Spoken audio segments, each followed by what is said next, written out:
That I yield back. Congresswoman. The representative from Texas, Mr. Moran, is recognized for 5 minutes. Thank you, Mr. Chairman. Acting Secretary Sue, my name is Nathaniel Moran. I've got a few questions today about the Regulatory Flexibility Act and the new independent contractor rule. First, let's start with the Regulatory Flexibility Act. Can you tell me if you know what that is?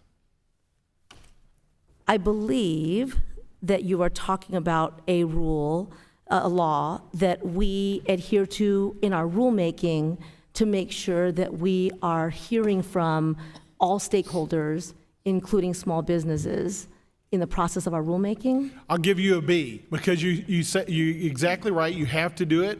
You have to listen to the small business owners, but then you have to quantify in your rulemaking process exactly what the effect would be, the administrative burden, the cost burden on small businesses if a rule was to go into place. From 1980, it's been around for a long time. Most agencies actually don't do it. About 75% of the time, they actually don't go through the process they're supposed to go through. In this particular case, I'm glad you even know what it is because I want to ask you about how the Department of Labor goes through this process and how it went through that process on the independent contractor rule. Do you know?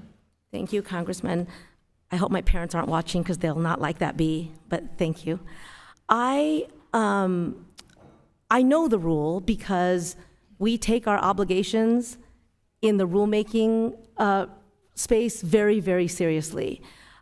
People always often complain that we take too long to put out rules. All right, well, then I'm going to give you another grade. The grade for the department on this one is an F because the estimate on the rulemaking for the independent contractor rule said that the estimated compliance cost of the administrative burdens and the expenses to small businesses if the independent contractor rule were to go into place was, in your opinion, in the Department of Labor's opinion, a mere 30 minutes and less than $25 for a small business.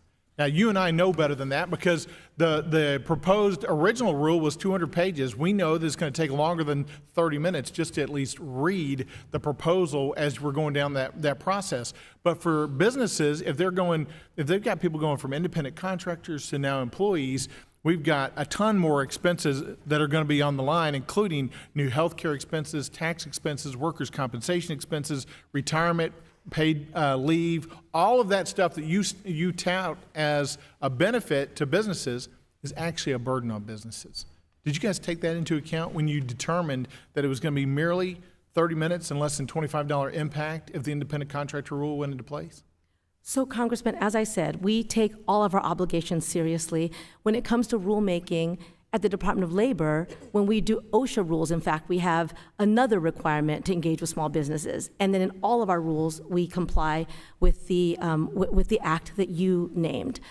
So who is it in the Department of Labor that should get the F? Is it you or a person under you? And I'd be glad to get a name of the person that actually said it's a mere 30 minutes and $25 for this independent contractor rule. Well, Congressman, being that it's National Small Business Week, I also want to say one of the things that we make sure to do is to provide as much compliance assistance as we can so that once our rules are put in place, we are helping, especially small businesses who we know bear different burdens, who we know don't have the HR shops or the legal shops that might help them to do all of that work. Between the two of us, I'm the only one of us that was a small business owner. I can tell you the federal government is not there to help you.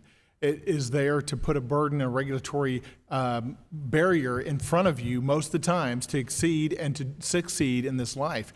I'm going to stop there. Respectfully, though, sir, the small businesses who really need a level playing field on which to compete so that when they play by the rules, others do too. Yeah, and I can tell you most small businesses are people that want to try to get into small business, minority-owned businesses and women-owned businesses in particular need the independent contractor rule to be what it was, not it is. I'm going to yield the remainder of my time to Mr. Kiley, and then he's going to pick up where I left off. Mr. Kiley? Good morning, Acting Secretary Sue. I only have a few seconds here, so maybe